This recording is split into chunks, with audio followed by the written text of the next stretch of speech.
म मुस्कुराइरहेँ, तर तिमीले कहिल्यै मेरो थकान देखिनौ।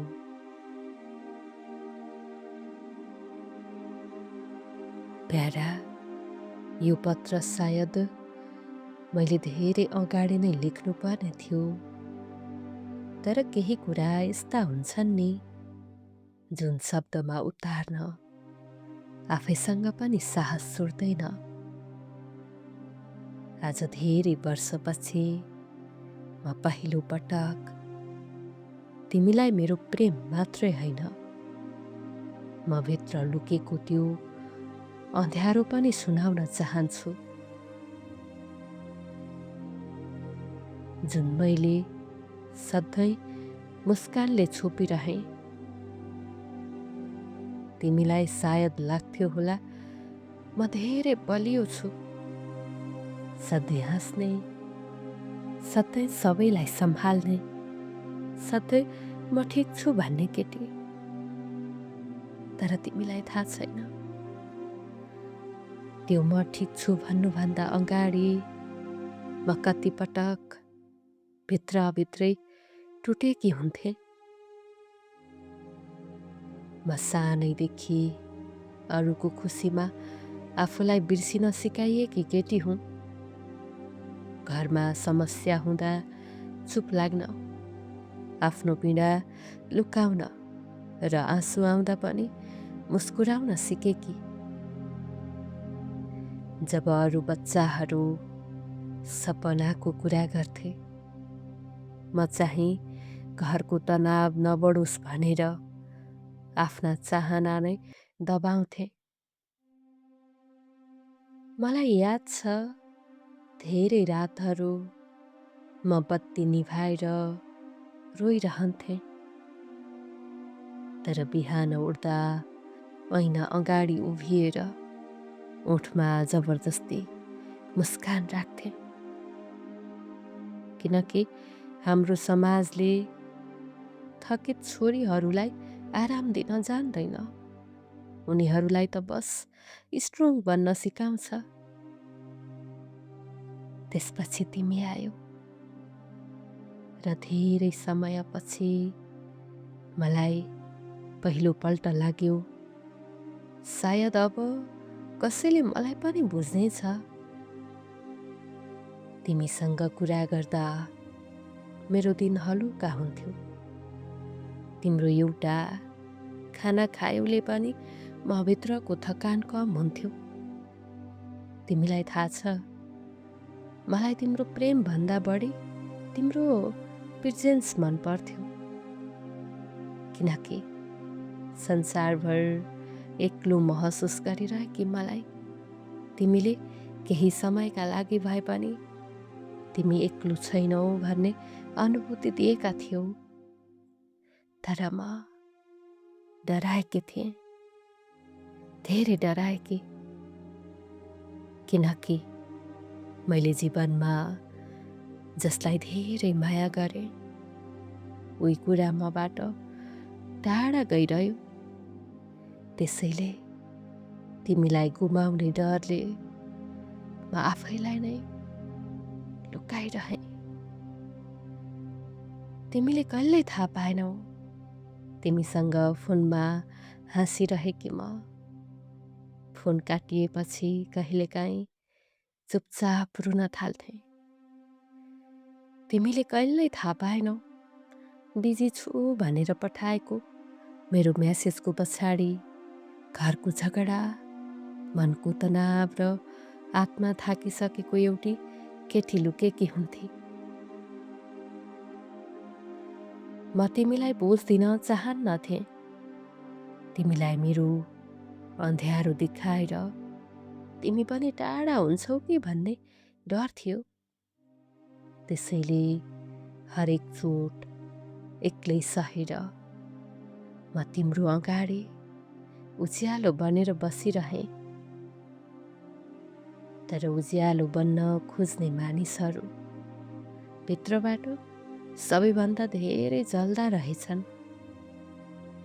तिमीलाई सम्झना छ, एकपटक तिमीले सोधेका थियौ, तिमी कहिल्यै थाक्दैनौ? म हाँसेकी थिएँ। तर त्यो दिन म यति धेरै थाकिसकेको थिएँ कि यदि कसैले अब आराम गर मात्रै भनेको भए सायद म रोइदिन्थेँ। म धेरै समयदेखि बलियो बन्ने नाटक गरिरहेकी थिएँ। कहिलेकाहीँ मलाई पनि कसैको काँध चाहिन्थ्यो, कसैले रो म छु भनिदियोस् जस्तो लाग्थ्यो। तर जीवनले मलाई अरूलाई सान्त्वना दिन मात्रै सिकायो, आफूलाई कमजोर हुन कहिले दिएन। तिमी मेरो सबैभन्दा नजिकको मान्छे थियौ, तर विडम्बना हेर म मेरो सबैभन्दा ठुलो पीडा तिमीलाई नै सुनाउन सकिन। सायद प्रेम यस्तै हुन्छ। कहिलेकाहीँ हामी सबैभन्दा धेरै माया गर्ने मान्छेलाई नै आफ्नो अँध्यारो देखाउन डराउँछौँ।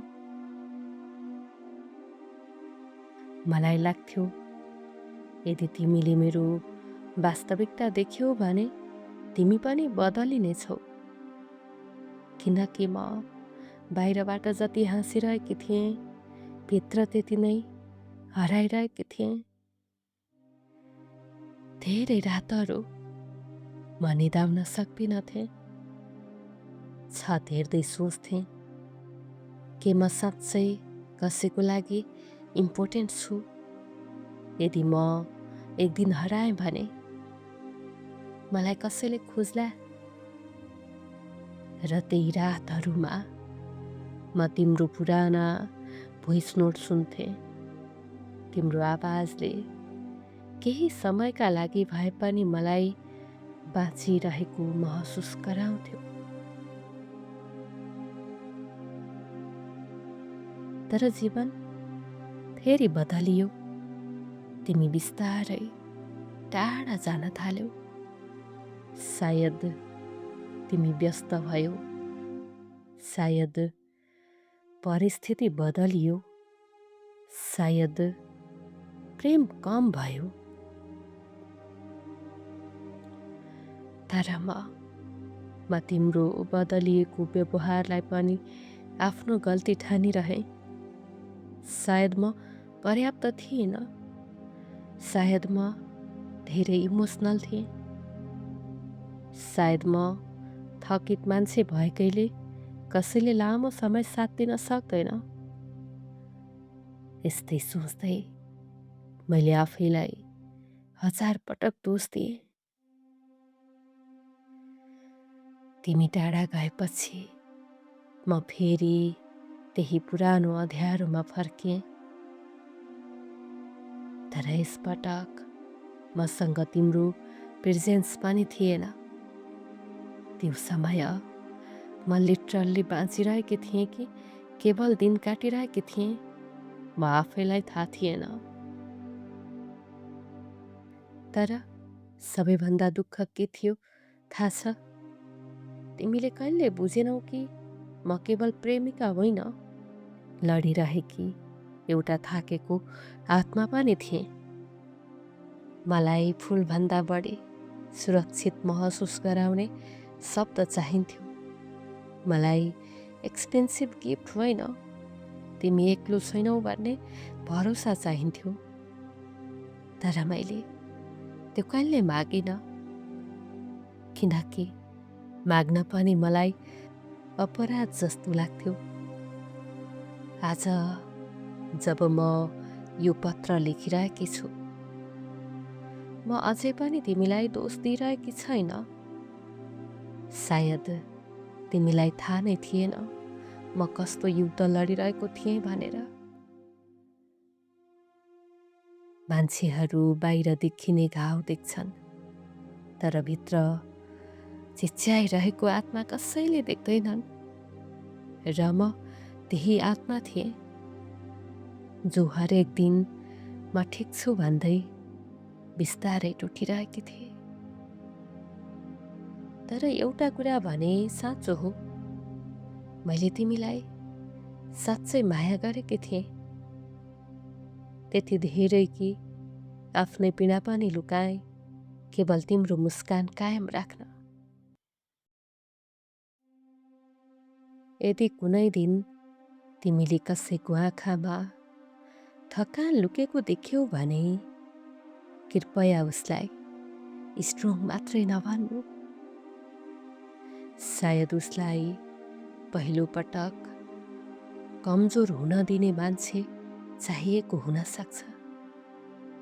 र यदि कहिल्यै तिमीलाई मेरो याद आयो भने मलाई त्यो केटीको रूपमा सम्झिनु जो धेरै हाँस्थे तर रात परेपछि आफ्नो तकियामा चुपचाप भत्किन्थे।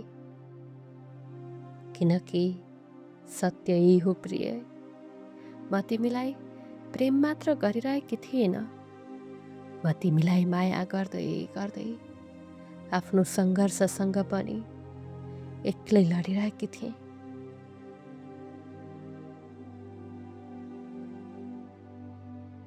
तर कथा त्यतिमै सकिएन प्यारा, किनकि मानिसहरूलाई लाग्छ टुटेको मान्छे एक दिन अचानक निको हुन्छ।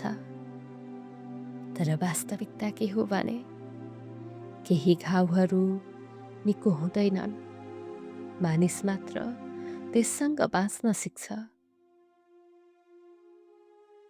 तिमी गएपछि म फेरि पहिले झैँ सामान्य बन्न खोजेँ। म फेरि हाँस्न थालेँ, मान्छेहरूसँग कुरा गर्न थालेँ, सोसल मिडियामा तस्बिरहरू हाल्न थालेँ। सबैले भन्न थाले ऊ त मुभ अन भइसकेछ। तर कसैले बुझेन म खुसी देखिनु र खुसी हुनु दुई फरक कुरा हुन्। म अझै पनि रातमा फोनको ब्राइटनेस घटाएर पुराना फोटोहरू हेर्थेँ। हाम्रो कन्भर्सेसन स्क्रोल गर्थेँ र आफैलाई प्रश्न सोध्थेँ, यति धेरै माया गरेको मान्छे कसरी अपरिचित बन्छ?